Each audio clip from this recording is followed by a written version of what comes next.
அனைவருக்கும் வணக்கம். ரிஷபராசிக்காரர்கள் பொறுத்தார் பூமி ஆழ்வார் என்று சொல்லக்கூடிய வகையில் டிசம்பர் 4ஆம் தேதி முதல் என்ன நிகழ்வு நடைபெற போகிறது என்பதை ஆராய்ந்து பார்க்கும்போது டிசம்பர் 4ஆம் தேதி முதல் வக்ரகதியில் திரும்புகிறாருங்க. தைரியஸ்தானமாகிய 3ஆம் இடத்தில் வீற்றிருக்கக்கூடிய செவ்வாய், பொதுவாக செவ்வாய் நீச்சம் பெற்று சஞ்சரிக்கக்கூடிய இந்த வேளையில் வக்ரம் பெறுவது சற்று சாதகமற்ற அமைப்பு என்றாலும் கூட அவர் தைரியஸ்தானத்தில்தான் வக்ரம் பெறுகிறார். எனவே சில சிக்கல்கள் வந்தாலும் கூட அவற்றை பொறுமையுடன் எதிர்கொண்டு நல்ல சிறப்பான முன்னேற்றம் நிறைந்த ஒரு தருணமாக மாற்றிக்கொள்வதற்கான நல்ல வாய்ப்பும் சந்தர்ப்பமும் இந்த வேளையில் நிறைவாக கிடைப்பதற்கான சாத்தியக்கூறுகள் உண்டு. ஆனால் அதே சமயம் ராசிக்கு 7 மற்றும் 12ஆம் இடத்தின் அதிபதியாகவும் இருக்கிறார். சப்தமாதிபதியும் விரையாதிபதியுமாக இருக்கக்கூடிய செவ்வாய் மற்ற இடங்களை காட்டிலும் 3, 6, 11 ஆகிய இடங்களில் அபரிவிதமான வளர்ச்சியை அள்ளி கொடுப்பார். அதில் ஒரு இடமான 3ஆம் இடத்தில் வக்ரம் பெறுவதால் பொறுமையுடன் அனைத்து விதமான பணிகளையும் இந்த தருணத்தில் கட்டாயம் செயல்படுத்தாக வேண்டும் என்பதுதான் யதார்த்தமான உண்மை. ஏனென்றால் ராசியின் அதிபதியான சுக்கிரனை சமக்கிரகமாக பார்க்கிறாருங்க செவ்வாய். தனது பார்வையில் ராசிக்கின் அதிபதியான சுக்கிரன் அவரது பார்வையில் சமகிரகமாக செவ்வாயை பார்க்கிறார். எனவே ராசிக்கு சற்று சகாயமானவராக இருக்கக்கூடிய செவ்வாய் வக்ரம் பெறுவது இந்த வேளையில் கூடுதல் கவனத்துடன் விழிப்புணர்வுடனும் அனைத்து விதமான பணிகளையும் மேற்கொள்ள வேண்டும் என்பதை திட்டவட்டமாக உறுதிப்படுத்துகிறார் என்பதில் சந்தேகமே இல்லை. அது மட்டுமல்லாது பொதுவாக செவ்வாயை பொறுத்த வரைக்கும் மங்களக்காரகன், பூமிக்காரகன், சகோதரக்காரகன், உத்வேகக்காரகன் என்று பல பெயர்களில் அழைக்கப்படுகிறாருங்க. அப்படிப்பட்டவர் வலுவாக சஞ்சரிக்கும் போது எந்த பணியாக இருந்தாலும் அதை அதிரடியாகவும் தடாலடியாகவும் செய்து முடிக்கக்கூடிய ஆற்றல் வேரத்தை அள்ளி கொடுக்கக்கூடியவர். எனவேதான் செவ்வாய் வீரத்தை விளைநிலமாக கொண்டவராக பார்க்கப்படுகிறாருங்க. அப்படிப்பட்ட செவ்வாய் இந்த தருணத்தில் தைரியஸ்தானம், வெற்றிக்கு உரித்தான 3ஆம் இடத்தில் வக்ரம் பெறக்கூடிய இந்த வேளையில் எடுத்தோம் கவிர்த்தோம் என எந்தவிதமான பணிகளிலும் நிச்சயமாக ஈடுபடக்கூடாது. ஏனென்றால் இந்த தருணத்துல உடல்நல ஆரோக்கியத்தை கெடுத்து கொண்டு தூக்கமின்றி இரவு பகல் பாராமல் நிச்சயமாக பணிகளை மேற்கொள்ளக்கூடாது என்பதை திட்டவட்டமாக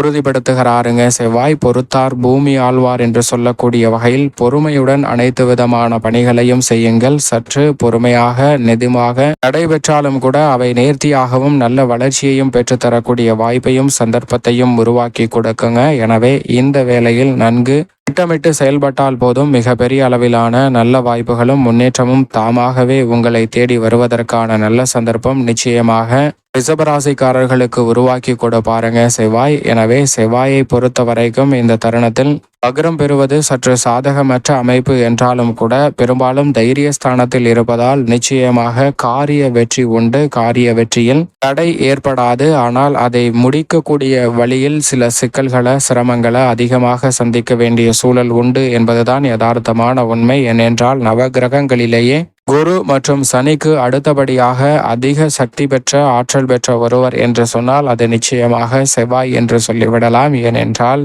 9 கிரகங்களிலுமே சிறப்பு பார்வை உண்டு என்றால் அது சனி, குரு மற்றும் செவ்வாய்க்கு மட்டும்தான். இந்த 3 கிரகநிலைகளுக்கு மட்டும்தான் சிறப்பு பார்வை என்பது உண்டு. எனவேதான் சக்தி வாய்ந்த பல ஆற்றலை தனது பார்வையாலும் ஏற்படுத்தி கொடுப்பாருங்க. வக்ரம் பெற்றாலும் கூட இந்த வேளையில் செவ்வாய் சற்று நன்மைகளை கூடுதலாக அள்ளி கொடுக்கக்கூடிய 6ஆம் இடம், 9ஆம் இடம் மற்றும் 10ஆம் இடத்தை பார்க்கிறாருங்க.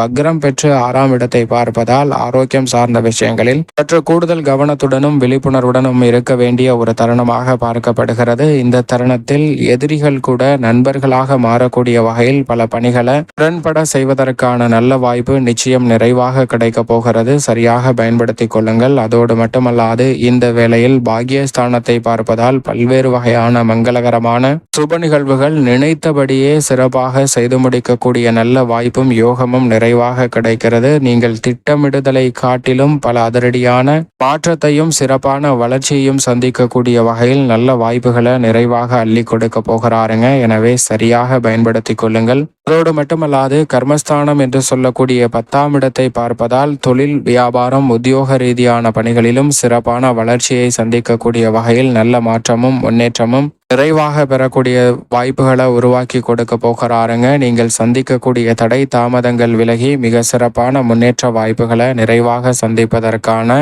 முதன்மையான யோகம் உங்களை தேடி வருகிறது என்பதில் சந்தேகமே இல்லை. நீங்கள் திட்டமிடுவதை காட்டிலும் பல நல்ல முன்னேற்ற வாய்ப்புகளையும் அதிரடியான வளர்ச்சியையும் நிறைவாக சந்திக்கக்கூடிய வகையில் இந்த தருணத்தில் தொழில் மற்றும் உத்தியோகம், வியாபார ரீதியான பணிகள் மிகவும் சிறப்பாக அமையும். குடும்ப ரீதியான பணிகளை பொறுத்தவரைக்கும் உடன் பிறந்தவர்களுக்கிடையே ஒற்றுமை நிறைவாக அமைவதற்கான சாத்தியக்கூறுகள் உண்டுங்க. செவ்வாய் வக்ரம் பெற்றாலும் தைரியஸ்தானத்தில் சகாயஸ்தானத்தில் சஞ்சரிப்பதால் எதிர்பார்ப்பதை காட்டிலும் உறவுகள் பலப்படக்கூடிய வகையில் பல பணிகளை திறன்பட செய்து முடிப்பதற்கான நல்ல வலுவான ஆற்றல் நிறைவாக கிடைக்கிறது. எதை செய்தாலும் முன்கூட்டியே நன்கு கணித்து திட்டமிட்டு செயல்படக்கூடிய வாய்ப்பு உண்டு. எனவே முன்கோபத்தை தவிர்ப்பதற்கான சூழல் நிறைவாக இல்லத்தில் கிடைக்க போகிறதுங்க. எதிர்பார்க்கக்கூடிய பல்வேறு வகையான சுப நிகழ்வுகள் தடையில்லாமல் இந்த தருணத்தில் மங்களகாரகன் வக்ரம் பெற்றாலும் ஏற்படுத்தி கொடுக்க போகிறார். குடும்பத்திற்கென நேரம் ஒதுக்க முடியவில்லையே என்று ஆதங்கப்பட்ட சூழ்நிலையில் அவற்றை விலக்கி குடும்பத்துடன் மகிழ்ச்சிகரமாக பல்வேறு வகையான தருணங்களை பகிர்ந்து கொள்வதற்கான யோகம் நிறைவாக இந்த செவ்வாய் வக்ர பயிற்சி காலகட்டத்தில் கிடைக்க போகிறதுங்க. ஏனென்றால் சுமார் 2 மாதங்கள் வரை வக்ரம் பெற்று சஞ்சரிக்க போகிறார். எனவே நீங்கள் எதிர்பார்ப்பதை காட்டிலும் பல அதிரடியான மாற்றங்களை இந்த வக்ர பயிற்சி காலகட்டம் முழுவதும் நிறைவாக கொடுக்க போகிறாருங்க செவ்வாய். ஆனால் பொறுத்தார் பூமி ஆழ்வார் என்று சொல்லக்கூடிய வகையில்தான் சில பணிகளில் பொறுமையை இழப்பதற்கான சாத்தியக்கூறுகள் உண்டு. எனவே நிச்சயமாக உங்களுக்கு எதிராக பல சூழ்ச்சி வலைகள் பின்னப்பட்டிருந்தாலும் அவற்றை எண்ணி கவலைப்பட வேண்டாங்க. நீங்கள் உண்டு, உங்கள் வேலையுண்டு என இருங்கள். உத்தியோகம், தொழில் ரீதியாகவும் இருக்கக்கூடிய சிரமங்கள் விலகி நல்ல மாற்றத்தை சந்திப்பதற்கு யோகம் உண்டு. மற்றவர்களின் பிரச்சனையில், குறிப்பாக மற்றவர்களின் சொந்த பிரச்சனையில் தலையிட வேண்டாம். அது தலைவலியாக மாறுவதற்கான வாய்ப்பு உள்ளது. மற்றபடி நேர்மையாக செயல்படக்கூடிய உங்களுக்கு அத்தனை விதமான சிக்கல்களும் உங்களிடமிருந்து விலகுவதற்கான வாய்ப்பு நிச்சயமாக கிடைக்கிறது. செய்யும் தொழிலே தெய்வம் என்று கடுமையாகவும் நேர்மையாகவும் உழைக்கக்கூடிய உங்களுக்கு உங்களுடைய திட்டங்கள் அனைத்தையும் இந்த தருணத்தில் சுமார்ட்டாக செய்து முடிக்கக்கூடிய வாய்ப்பை கர்மஸ்தானத்தை பார்க்கக்கூடிய செவ்வாய் விரைவாக அள்ளி கொடுக்க போகிறார். பல்வேறு வகையான தோஷங்களால் திறமை வெளிக்கொணர முடியவில்லையே என்று ஆதங்கப்பட்ட நிலையில் நிச்சயம் நல்லதொரு மாற்றம் நிறைவாக சந்திப்பதற்கான சூழல் உண்டு. அரசியல் சார்ந்த பணிகளில் தன்னம்பிக்கையும் தைரியமும் அதிகரிக்கக்கூடிய வகையில் உங்களுடைய கடமைகளை சிறப்பாக செயல்படுத்துவதற்கான வாய்ப்பு நிறைவாக கிடைக்க போகிறது. மற்ற துறைகளை காட்டிலும் விவசாயம் சார்ந்த பணிகளில் சற்று கடுமையாக உழைக்க வேண்டிய ஒரு தருணமாக பார்க்கப்படுகிறது. எதிர்பார்க்கக்கூடிய பணிகளை செய்து முடித்தாலும் கூட சற்று அலைச்சல் என்பது அதிகமாக இருக்கிறது. எனவே முன்கூட்டியே நன்கு திட்டமிட்டு செயல்படுங்க. அது மட்டுமல்லாது இந்த தருணத்தில் புதிய விளைநிலங்கள் வாங்கக்கூடிய முயற்சியில் தடையில்லாமல் வெற்றி கிடைப்பதற்கான நல்ல வாய்ப்பும் சந்தர்ப்பமும் நிச்சயமாக உங்களை தேடி வரும். சரியாக பயன்படுத்திக் கொள்ளுங்கள். பல்வேறு வகையான சிக்கல்கள் விலகுவதற்கான சந்தர்ப்பம் நிச்சயம் நிறைவாக கிடைக்கும் என்பதில் சந்தேகமே இல்லை. மேலும் இந்த தருணத்தை சாதகமாக மாற்றிக்கொள்ள நிச்சயமாக ரிஷபராசிக்காரர்கள் வாரத்தில் செவ்வாய்க்கிழமை விரதமிருந்து அருகாமையில் உள்ள முருகப்பெருமாள் ஆலயம் சென்று தீபம் ஏற்றி வழிபாடு செய்யுங்கள். தங்களுடைய வாழ்வில் சந்திக்கக்கூடிய தடைகள் தாமதங்கள் அனைத்தும் விலகி தங்களுடைய வாழ்வில் மகிழ்ச்சியும் இனிமையும் விரைவாக கிடைப்பதற்கான வாய்ப்பை நிச்சயமாக முருகன் தங்களுடைய வாழ்வில் அள்ளி கொடுப்பார் என்பதில் சந்தேகமே வேண்டாம். ரிஷபராசிக்காரர்களுக்கு